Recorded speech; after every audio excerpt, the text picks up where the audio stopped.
and this is my point here, okay, with millions. Let's not forget that there were millions of jobs lost during the whole bullshit coronavirus stuff. That we're gonna fall in love. I don't care about you and him. I don't care about what has been. I only care about your soft skin, 'cause we're still sleeping in my head. I don't care about you and him. I don't care about what has been. I only care about your soft skin, 'cause we're still sleeping in my head. Hey, hello, I'm JulieJo. Welcome to my channel. If you're new here, welcome. I am so glad that you're here. Feel free to hit the like button if you enjoy the video. You can hit the bell button if you want to get notified when I post, and most importantly, you can hit the subscribe button to support my channel. If you're not new here, welcome back. Today we're going to be talking about someone that you might have seen before on my channel. His name is Higdon. I'm pretty excited about this video because what I'm going to do is focus on the fallacies, and we're going to look at a lot of vocabulary words and read through them. And I think you're going to be quite shocked with what he says in this video. The video is titled, Dealing with the Anti MLMers. So you know, with that title, it is going to be an interesting and intriguing video, and I would love to hear your commentary on it as well below. Also, if you have any other videos you want me to cover, feel free to email them. All you have to do is share it to me from your Google Doc. So you upload it to your Google Docs and share it to my email, IamJulieJo@gmail.com. Feel free to comment companies, top leaders, cults, religious cults of any kind that you want me to cover, and I would be happy to look into them. If you haven't, go ahead and follow my social medias. I'm on Instagram and TikTok at walkin_on_LexaPro. I think that's it. Let's get started. Higdon is definitely someone in the multi-level marketing community that is known to be intense, I think is a decent word to say. Throughout this video, I will put examples of his intenseness, air quotes of course. In my opinion, it is bullying, and I think is a great example of bullying. People like Higdon like to misrepresent the narrative of anti-multi-level marketing, and he makes it seem as though we are all haters, we are people that hate our lives, and you'll see a lot of that throughout this video, and I will be debunking what he is saying simply by breaking it down. Why is he saying this? What does it mean? What is he doing? A lot of this entire video is based just on fallacy in of itself. I want to share some definitions of stuff. So first one's fallacy. It's a failure in reasoning which renders an argument invalid. Faulty reasoning, misleading, or unsound argument. An incorrect or misleading notion or opinion based on inaccurate facts or invalid reasoning.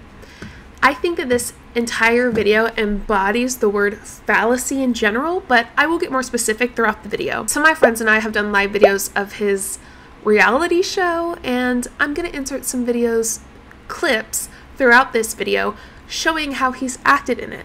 Let's hear what he has to say about dealing with the anti-MLMers. Today we're going to talk about dealing with the anti-MLMers. So first I want to help you out if the network marketing haters in your life are friends and family members, people that actually know you. Next, I'm going to share with you how to deal with the haters if they're online people that maybe you don't know. And lastly, I want to share if you're getting network marketing hatred, what to focus on instead. So first, you may have... I want to define what hate is, or hatred. So hatred is extreme dislike or disgust, ill will, or resentment that is usually mutual, prejudice, hostility, or animosity. Now, I definitely hate MLMs. Hate them. H-A-T-E. I guess you could call me a hater of MLMs, but the issue with this word hatred or hater and the way he's using it is that he's saying we are haters and he's making it personal to them. We do not hate people in MLMs. We do not. Well, I don't, and I know some friends of mine who also do anti-scam content don't actually hate the people in them. We believe some of them are cults. We believe they've been manipulated and lied to, and I think Ray has played a big part in that kind of thing. So no, I'm not a hater to the person, and it shouldn't be taken personally. What I do is focused on accountability and criticizing. Criticizing is to find fault with, point out the faults of. For an example, his boss criticized him for his sloppy work. I criticize multi-level marketing for their cult tactics and manipulation tactics and deception. It's criticism, not hatred. However, I think hating something and being A hater and sharing hatred are different things. I can hate multi-level marketings and at the same time not be a hater. I can criticize something for the faults and not be a bully. I think before we continue, we also need to define a bully, because in my opinion, that's exactly what Ray Higdon is, and I will make sure to show the proof. A blustering, browbeating person, especially one who is habitually cruel, insulting, or threatening to others who are weaker, smaller, or in some way vulnerable. That's the noun. The verb is to treat someone in a cruel, insulting, threatening, or aggressive fashion, to act like a bully towards someone, to cause someone to do something by means of force or coercion. I think it's important to talk about those things before we continue because he's going to get pretty in-depth in those. I've noticed, depending on how long you've been in this game, that there has been an absolute increase in the fervor of anti-MLMers, of anti-network marketing kind of people. And I really think that it's because the reach that the average network marketer has, and quite frankly, the average person has increased. Whereas before, you would kind of have to be tuned in to hear about success stories around network marketing or whatever. With TikTok, Instagram Reels, and Facebook Reels, and other methods, those stories are being propagated at a much faster rate in a much bigger way. Anytime that you have a lot of success happening and it's being shown to people that aren't vibrationally aligned with success or aren't vibrationally aligned with, you know, some average ordinary person making money, it's going to... I think this is very important to hit on because he's actually completely misrepresenting. It's actually the opposite. There is a lack of success in multi-level marketing, and people's companies will show that with their income disclosure statement. And people like him lie about those things. He's saying there is so much success, and honestly, what he's doing right here is something that I think is pointing towards a strawman fallacy. A strawman fallacy is an intentional misrepresentation of an opponent's position. It sets up an easy and false target for the speaker to knock down. So for us, he's setting up an easy target to say they can't stand the success, all the success that's going on, pretty much saying that we're just haters and we hate that they're successful. No. That's the issue of why we're doing this. There's a lack of success. He is acting as though many people make money. He even says some average ordinary person making money, it's going to increase the fight against that. But the truth is, most average ordinary people won't make an income. And that's why we're pushing against multi-level marketing. Increase that the fight against that. One thing that I saw that really, it kind of blew me away, but it also made sense, was I saw a video, Jimmy Fallon and Bryan Cranston, and it was a short, goofy video about hats, right? And so they're trying on, you know, little hat, short hat, big hat, you know, all the hats. It was cute. It wasn't overwhelmingly awesome, but you know, it was funny. It was all right, whatever. And I just happened to see the comments, and I'm like, oh my God. Like there were thousands of "die, you guys suck, this is the worst," right? Like it was so negative. I'm like, oh my God. And so one, I think first of all, a lot of society is more negative than it used to be. He's using this example, but it's an incorrect example. It's misrepresenting us, again, who are anti-scam, anti-multi-level marketing, anti-cult. He's misrepresenting it as though we are the people who say and all those awful things. We don't. We actually do this because we want the opposite of bad. We want you to find success, and this is not it. We want to show people the manipulation, the deception. If you haven't watched Chelsea's new video, I Am CC Suarez, it's a perfect example of truth based on facts from a company, and then you have the Monat girls saying that it's false, that it's not real. But that is from your company. And honestly, any video that involves an income disclosure statement or compensation plan, they get so upset when we show the truth from their own companies, but they aim it towards us and say that we're lying. They instantly say that what we're saying is false, which is not true.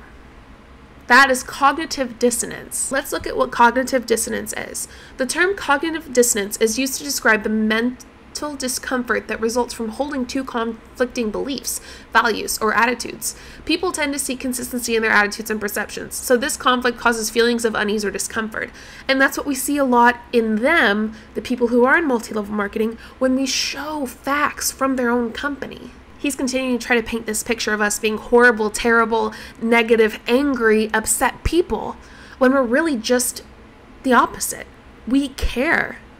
We're not angry. And sometimes I am when people like him lie.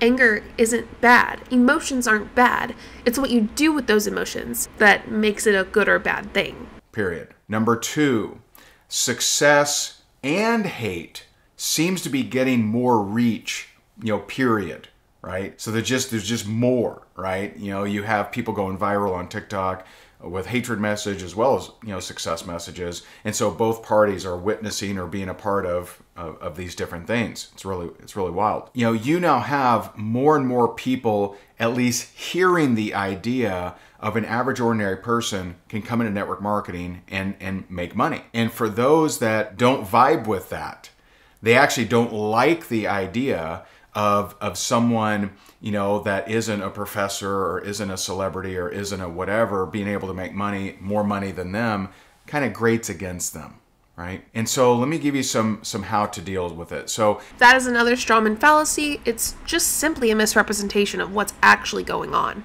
None of it is because of their success.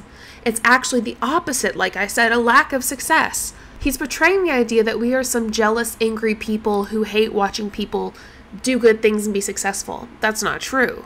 Again, continued misrepresentation of what we do and what others believe.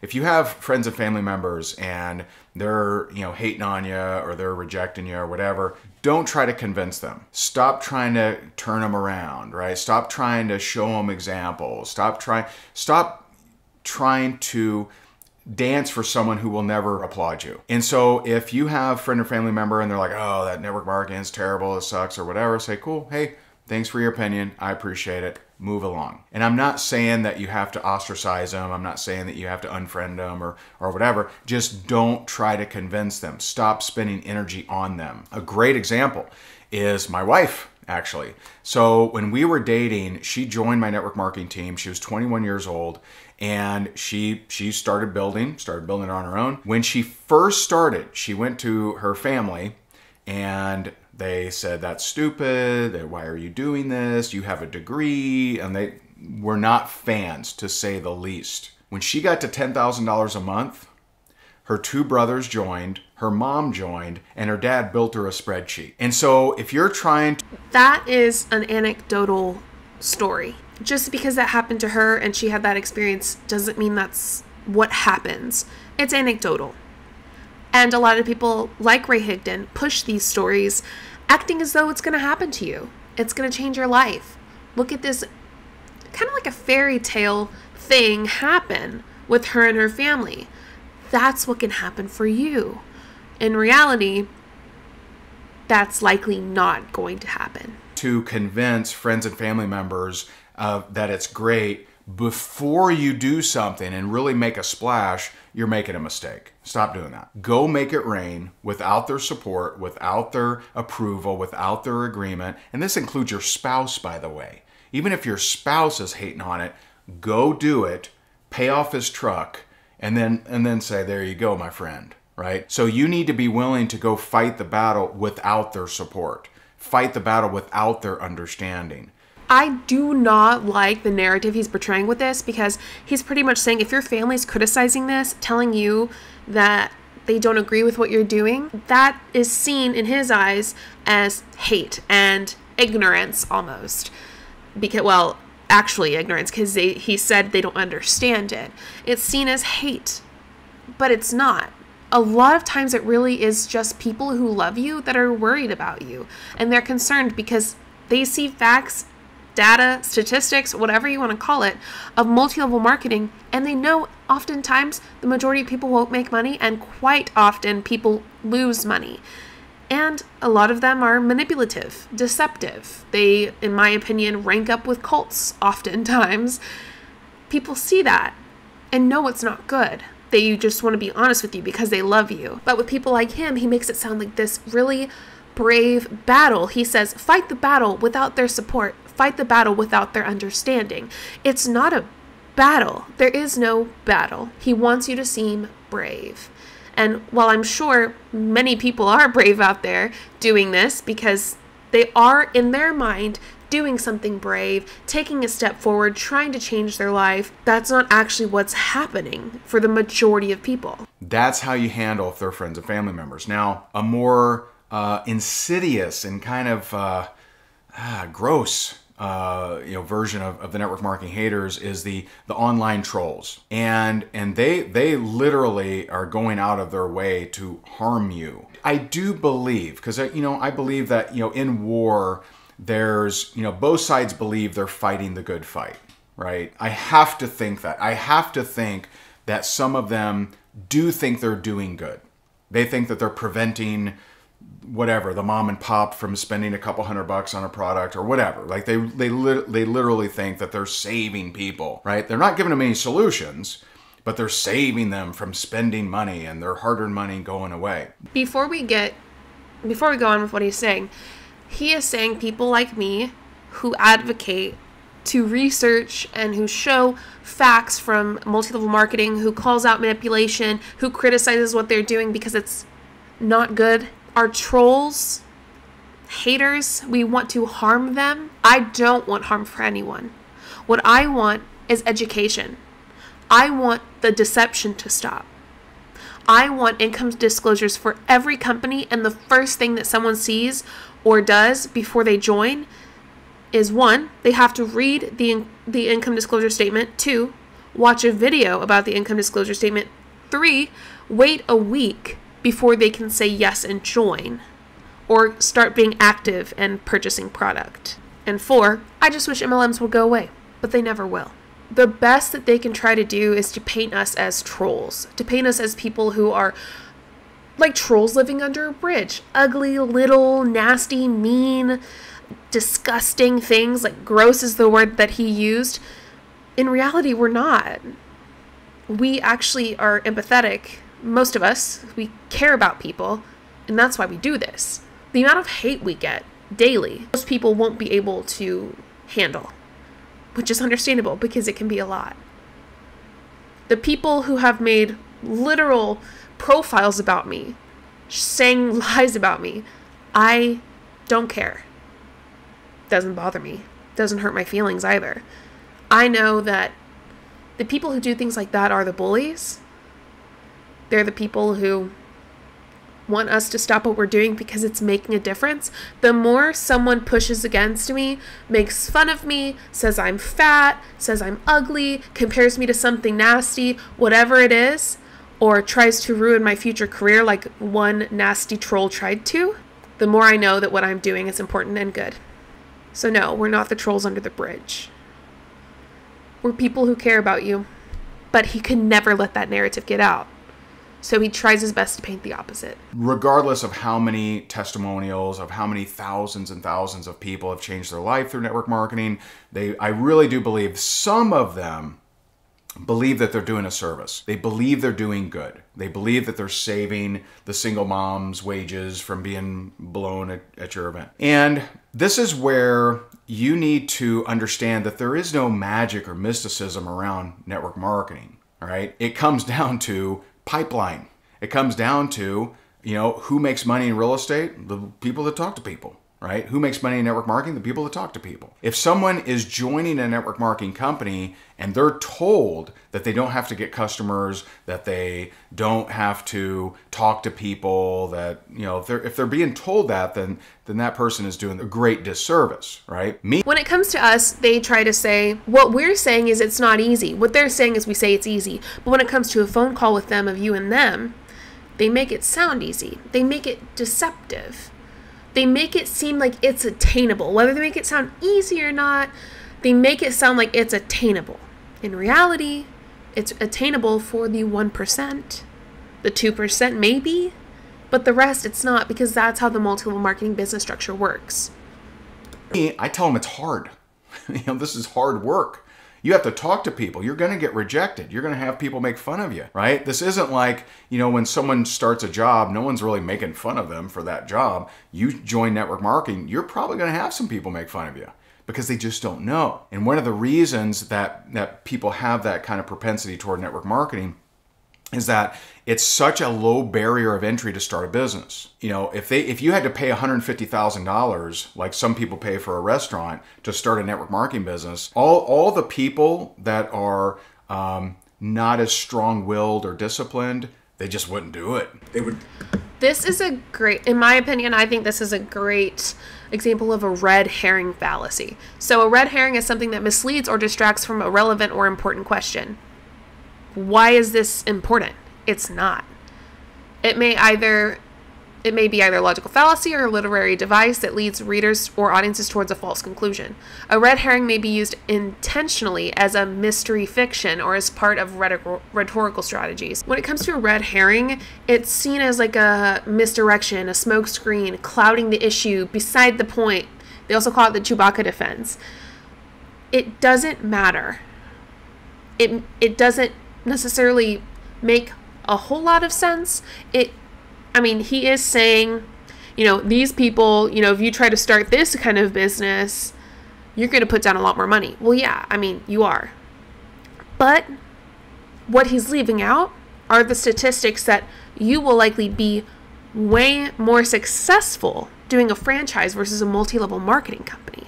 It's a smokescreen to, like, his use of that money that, well, you only have to have $200 to start with MLMs, but with that you have to have $150,000. A red herring is one that changes the subject, distracting the audience from the real issue to focus on something else where the speaker feels more comfortable and confident. I'm sure that he's used that quite a lot of times. The idea that a franchise costs more than an MLM, but also with the franchise, you are likely to be more successful than you are with an MLM. And he's leaving that out. They would never be exposed to it. They'd be like, oh, I can't do that, right?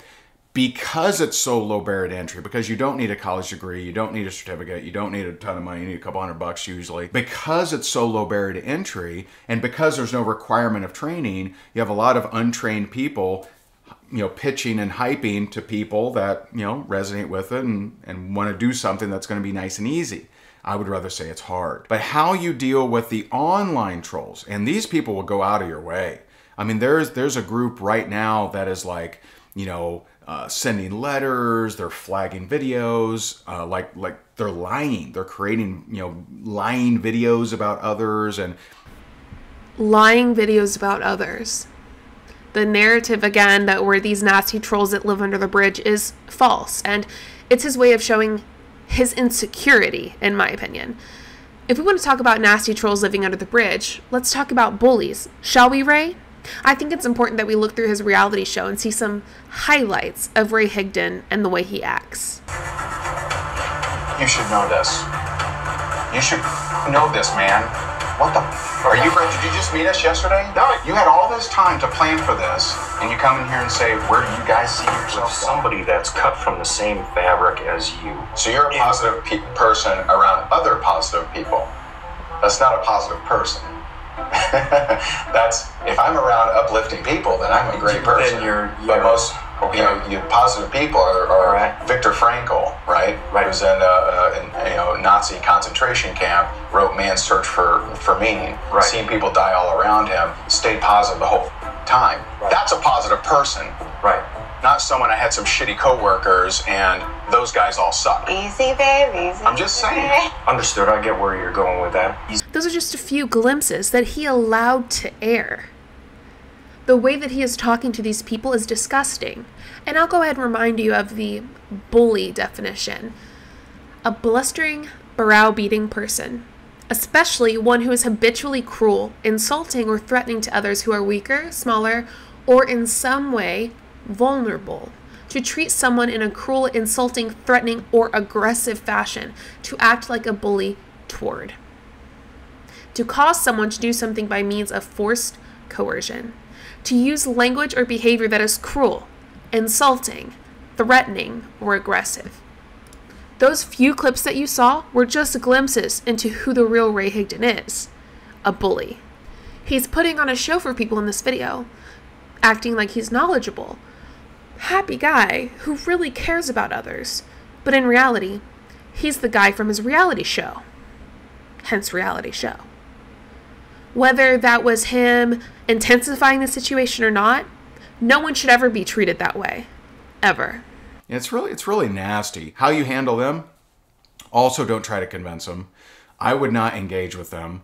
And because of the way these groups of people tend to operate, if you're in network marketing and you start getting a bunch of anti-MLM hate, I used to say, hey, bring on the hate, you know, let them comment, let them do this stuff. But they play so low below the belt. I mean, they'll flag your videos for nudity. They'll do all kinds of crazy stuff.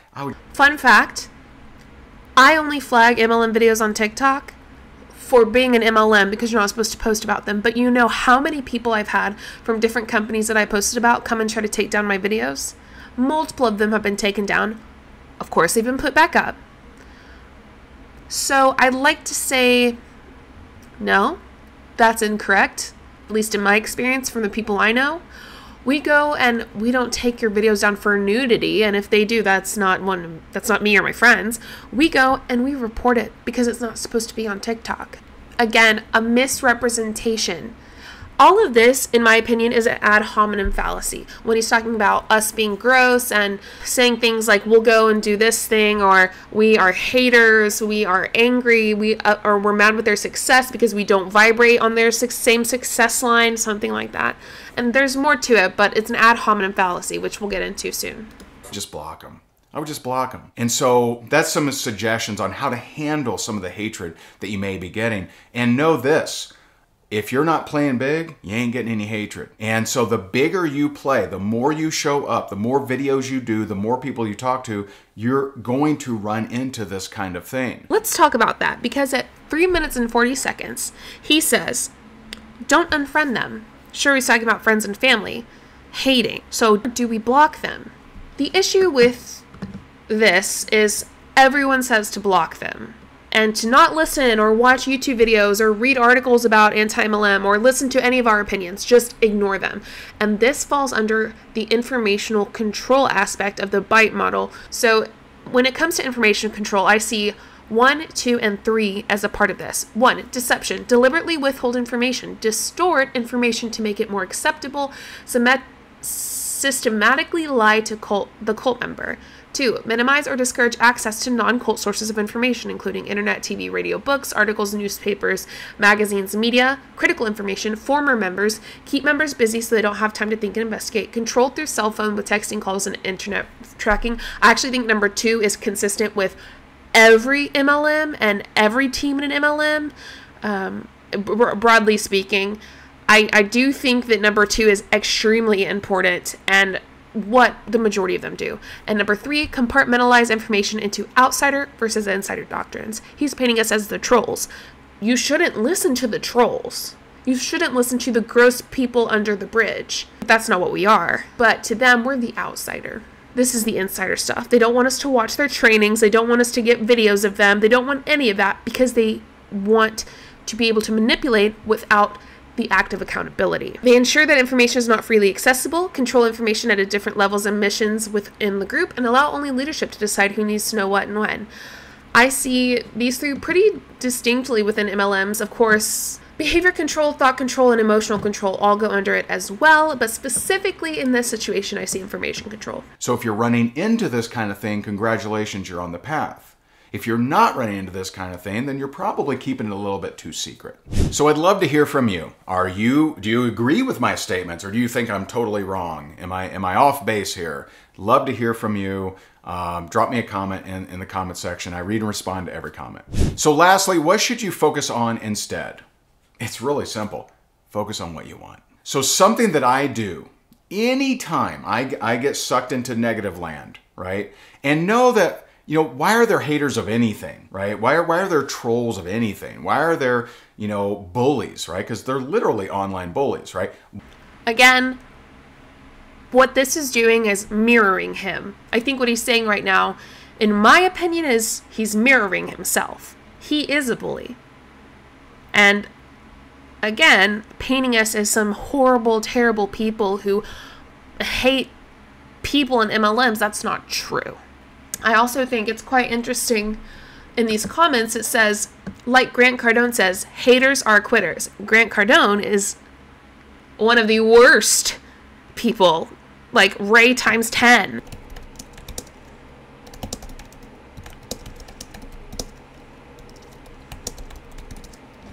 I gotta hurry up and get this video before something happens, like I'm blocked, because I did just leave that message. Okay, I've got to copy. Hold on, share, copy. Hold on, I gotta get this video really quick.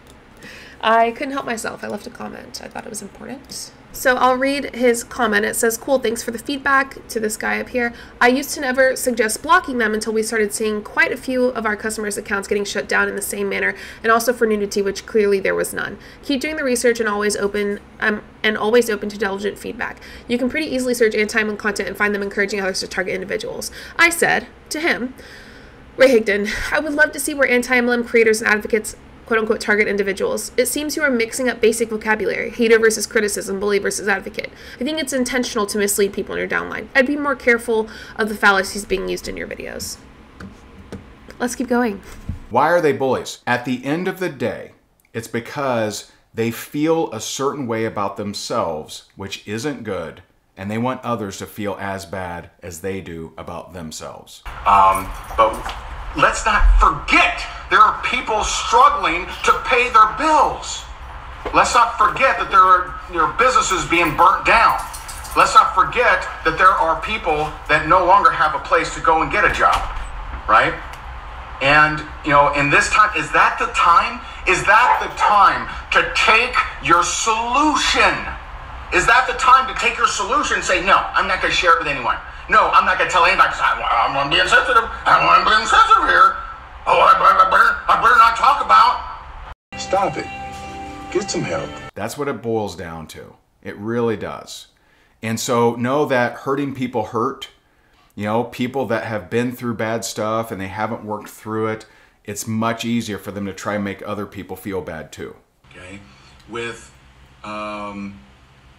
millions. Let's not forget that there were millions of jobs lost during the whole bullshit coronavirus stuff. And I know that there are people who died. I know, but we, I think, know that a lot of that was overhyped media.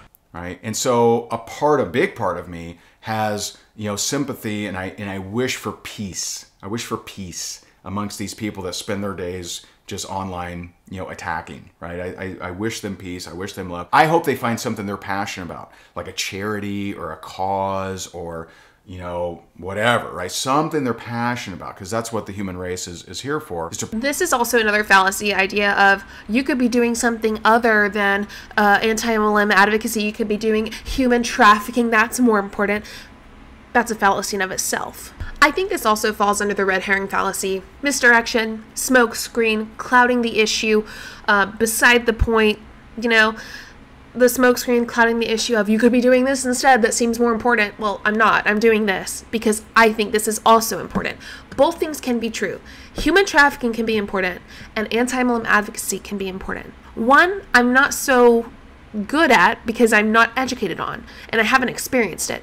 The other, well, I think you can guess. Pursue our passions, and our passions will find us making an impact, feeling more significant, making a difference, loving our life. And so what to focus on instead is to focus on what you actually want. So one thing I do when I find myself going into negative land is, one, I express. So I express, okay, what am I being negative about? What is affecting me? What am I thinking or how am I feeling that I don't want to think or feel anymore? And so I express it. I don't suppress it, right? That's what causes disease, is you suppressing all this stuff and bottling it all up and serenity now, right? And so instead I express it. Here are the things I don't like that I'm thinking and feeling. Here are the things. And then I say, okay, what is it I do want to think and feel? What is it? What kind of mental rehearsal can I do about crafting my perfect life, about crafting what I actually want, of seeing my life in a stage that it's not yet there, but see it as if it already is. And the number one skill that you can develop is to see things as you want them to be before they are. You see, most people, they say things like, well, if I hit that rank, then I'll feel better. If something outside of me happens, then I'll feel inside better. And that's not how it works. You know, like the great Dr. Joe Dispenza says, your personality is creating your personal reality. And so I see this going into the sunk cost fallacy. The idea that you want this to happen, you've been trying for so long, you might as well just keep trying to make this dream happen. So you've already sunk so much into it, you're going to pay more. You're going to keep going. And that happens a lot with MLMs. They try to paint this picture like he's doing of where you want to be when you're not there now, like, but where you want to be and like what your dream looks like or what the end goal with this looks like, acting as if there's going to be some glamorous end goal, which for the majority of people, it's not glamorous.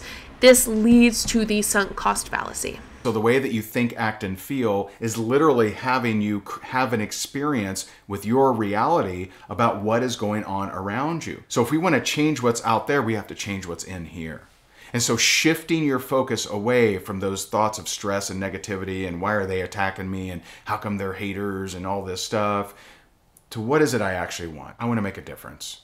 I want to help put, clothes on the homeless. I want to help feed, the hungry. I want to help, bring clean drinking water. I want to help kids in foster care. Thinking about what is the life you actually want to have and spending more time with memories of your future than noticing what's going on in your present. Now, if you need some help, we have a great accountability and coaching program. And of course, he ends by pitching his program. So that is a lot. That was a lot. I would love to hear your thoughts. What do you think? Did you find any more fallacies in there? Was there one that you thought maybe was more of something else than I said? What do you think about this? I know that I've heard a lot of different opinions from you all when it comes to this kind of thing and haters and bullies and all that stuff. I want to hear them again. I want to have conversations below. Ray Higdon is a bully. He's an aggressor. He's also, in my opinion, a wonderful manipulator. That's all I have for you today. I appreciate you being here. Go ahead and hit the subscribe button and the like button. I hope you have the most amazing morning, afternoon, evening, and night, wherever you are in the world, and whenever you're watching. I'll see you next time. Show you what I'm all about. Make up for what we lost. Tonight is the night that we're gonna fall in love. I don't care about you and him. I don't care about what has been. I only care about yours.